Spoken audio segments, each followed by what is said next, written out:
November 8, 1956. The Cotton Club, Harlem. Duke Ellington was playing to a packed house. Society crowd. Jazz lovers. Harlem elite. The kind of night where music and culture intersected with money and power. Anthony "Tony Boots" Marcello sat in the front row. Genovese soldier. Brooklyn enforcer. Drunk on whiskey and confidence. He'd been heckling for 20 minutes. Racial slurs. Demands for specific songs. The kind of disrespect that turned art into humiliation. Duke kept playing. Professional. Dignified. Ignoring the disruption the way performers learned to ignore things that couldn't be controlled. Tony escalated. Threw his drink on stage. Called Duke a name that silenced the entire club. Bumpy Johnson stood up from the back row. Walked toward the stage. Slowly. Deliberately. Right hand in his coat pocket. He didn't go to Tony directly. Went to Duke first. Whispered something.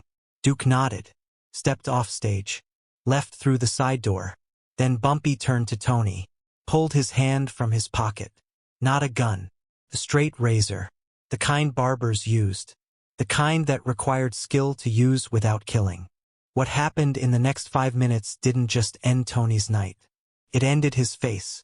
And it sent a message about respect that resonated through organized crime for a decade.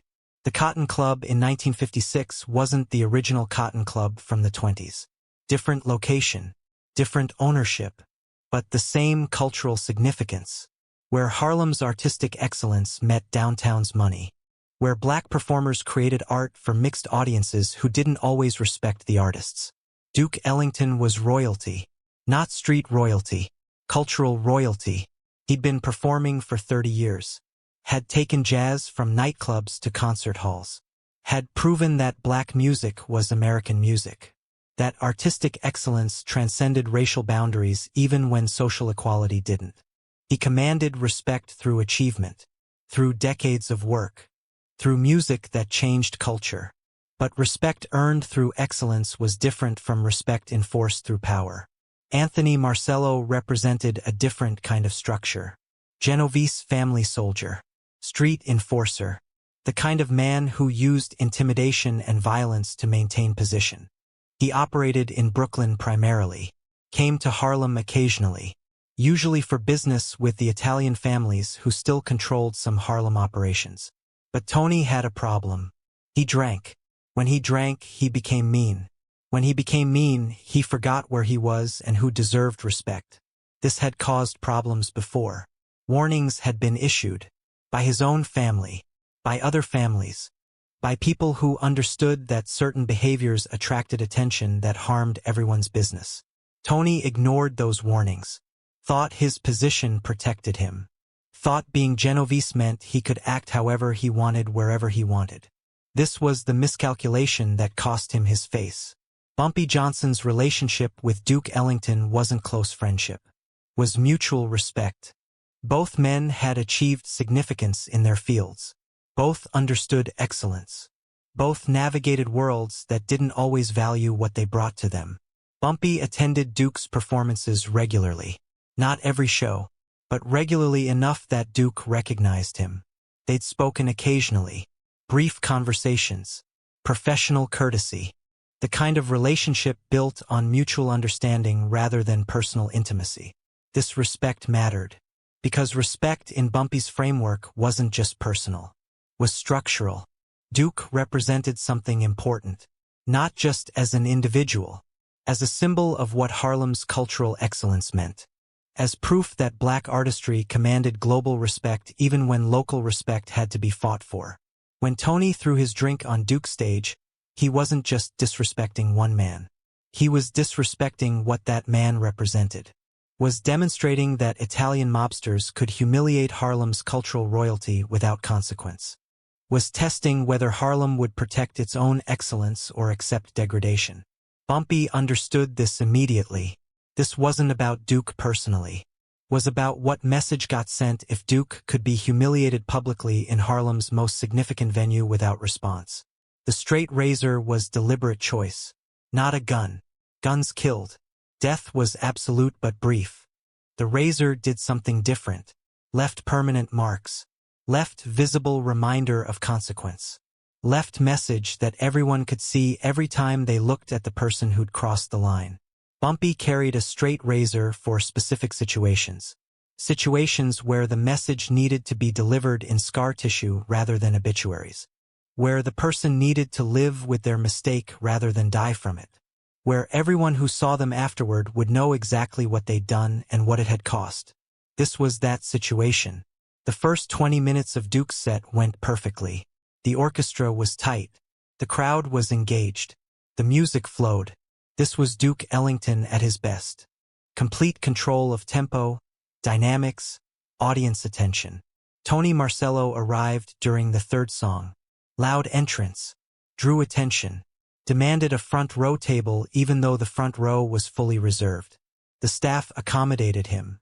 Not because they wanted to, because they recognized Genovese's family and knew that refusing created problems. Tony ordered whiskey. Double. Then another. Then another. By the fourth song he was drunk. By the fifth he was talking. By the sixth he was shouting. Play something we can dance to. Duke kept playing the arrangement. Didn't acknowledge the interruption. Hey, I'm talking to you. The crowd around Tony shifted uncomfortably. This was the Cotton Club. You didn't heckle Duke Ellington. You didn't interrupt the performance. You certainly didn't shout at the bandleader. But Tony was drunk and powerful and used to getting what he wanted. The combination made him deaf to social cues. What's wrong? Don't understand English? Want me to say it slower? Racial implication clear. Crowd went quiet. This had crossed from rude to dangerous. Duke finished the song. Announced the next one. Started playing. Professional discipline maintaining performance despite disruption. Tony stood up. Wavered slightly. Walked toward the stage. Security moved to intercept. Tony flashed something. Badge? Family connection? Whatever it was, security backed off. He reached the stage. Leaned on it. Looked up at Duke. I said play something we can dance to. You deaf or just stupid? Duke kept playing. But his jaw was tight. His expression was strained. He was maintaining control through sheer professionalism. Tony picked up his whiskey glass. Threw it on stage. Liquid splashed across Duke's piano. Glass shattered. The music stopped. The club went completely silent. Tony smiled. There. Now I got your attention. He looked around. Drunk. Proud. Enjoying the power of disruption. You people need to learn some respect. We let you have this club. We let you play your jungle music. Least you can do is play what we ask for. This was the line that couldn't be uncrossed. Jungle music. The racial epithet that reduced decades of artistic achievement to primitive stereotype. Duke stood up from the piano. Tall. Dignified. Looked at Tony with expression that mixed disappointment with resignation. He'd seen this before. Different cities. Different venues. Different drunk men thinking their money or power gave them permission to degrade. He opened his mouth to respond. Didn't get the chance. Bumpy Johnson's voice came from the back. Tony. One word. Calm. Not loud. But carrying the kind of weight that made everyone turn. Tony squinted toward the back. Couldn't quite see who'd spoken. Bumpy walked forward. Into better light. Tony's face changed. Recognition. Uncertainty. Fear trying to hide itself as bravado. Bumpy. Didn't know you were here.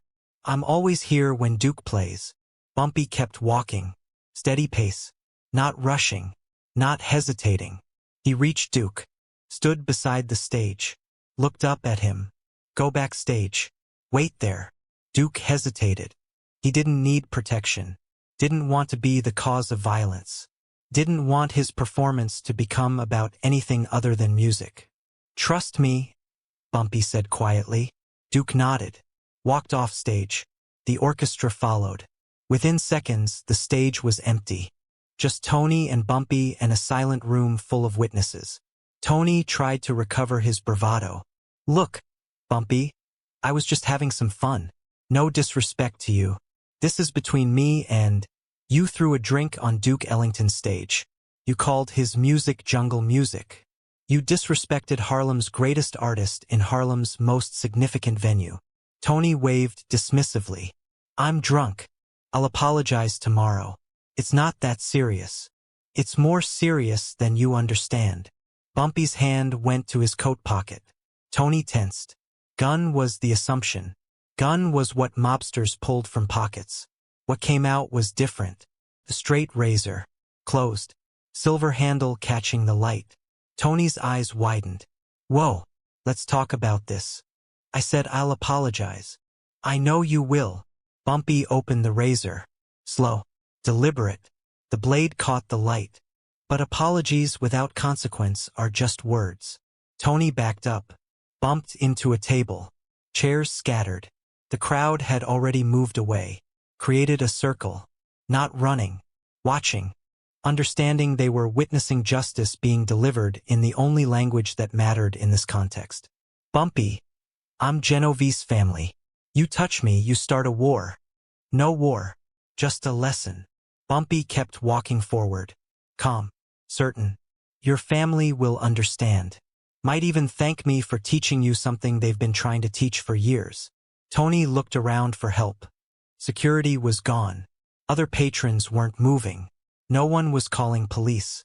No one was intervening. This was Harlem addressing its own business its own way. What do you want? Money?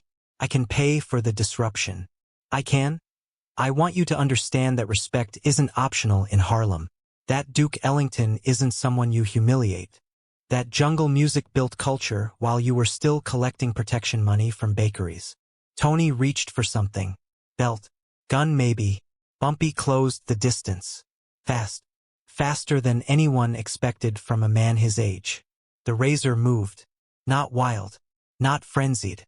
Controlled. Precise. One slash across Tony's left cheek. Clean line from ear to jaw. Deep enough to scar permanently. Not deep enough to kill. Tony screamed. Grabbed his face. Blood ran through his fingers. Bumpy stepped back. Cleaned the razor on his handkerchief. That's for Duke. Tony was crying. Not from pain. From understanding. From recognition that this scar would mark him forever. That everyone who saw him would ask. That the story would follow him. You can leave now. Go to a hospital. Get stitches. Tell whatever story you want to tell. But everyone who knows will know the truth. They'll know you disrespected Duke Ellington in Harlem. They'll know what it cost you. Tony stumbled toward the exit. Blood still flowing. Face ruined. Career probably ruined. Reputation definitely ruined. Bumpy folded the razor. Put it back in his pocket. Turned to the crowd. Duke Ellington is a treasure. Not just for Harlem. For America. For the world. Anyone who doesn't understand that doesn't belong in this club. Anyone who disrespects him answers to me. This isn't negotiable. This isn't conditional. This is how it is. The crowd understood. Message received. Message accepted. Bumpy walked backstage.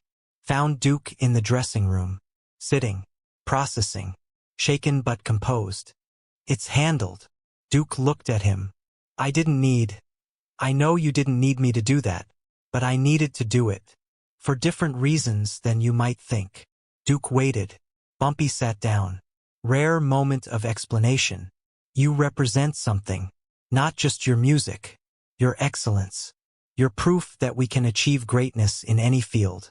When someone like Tony humiliates someone like you publicly without consequence, it tells everyone that excellence doesn't matter.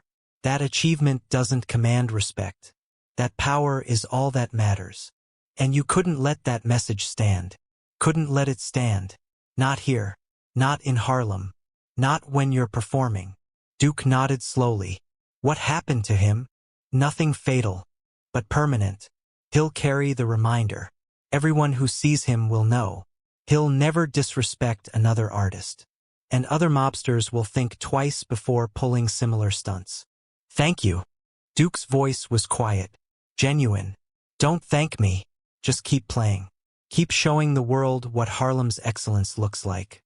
That's worth more than anything I did tonight. Duke returned to stage 20 minutes later. The crowd gave him a standing ovation. Not for the music. for being Duke Ellington in a moment that required his dignity. He played for another hour. Best performance of the month. The incident had been erased.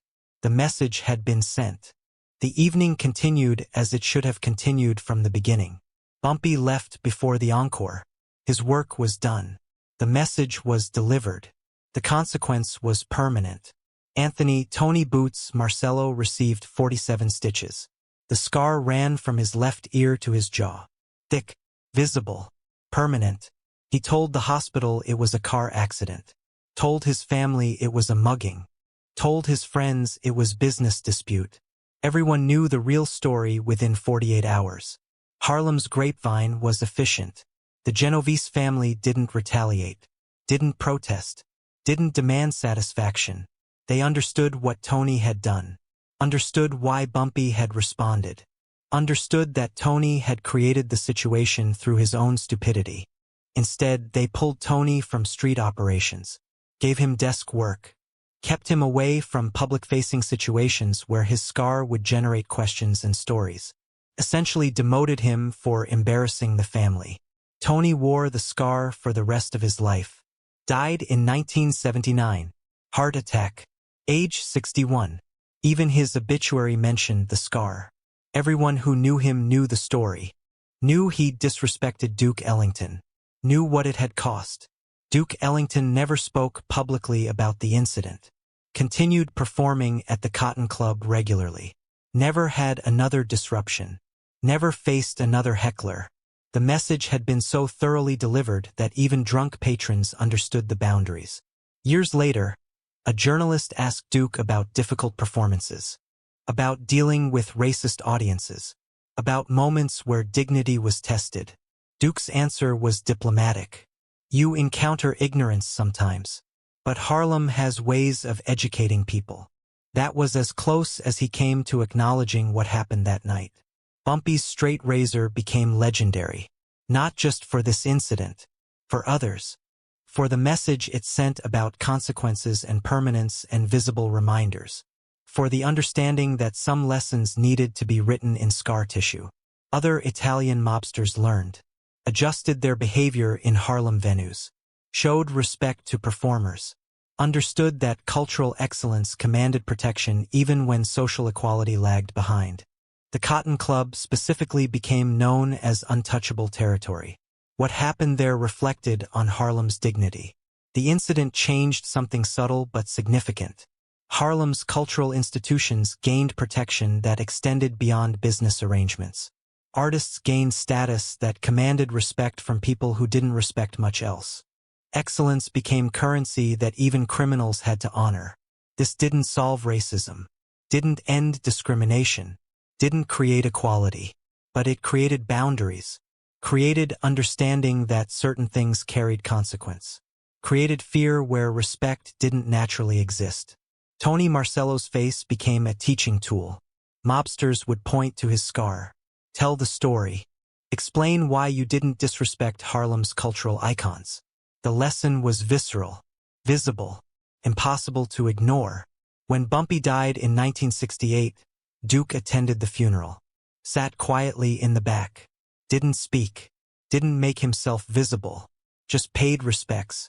Afterward, he told someone that Bumpy had understood something important, that protecting culture was as important as protecting territory, that artists deserved the same security as operations.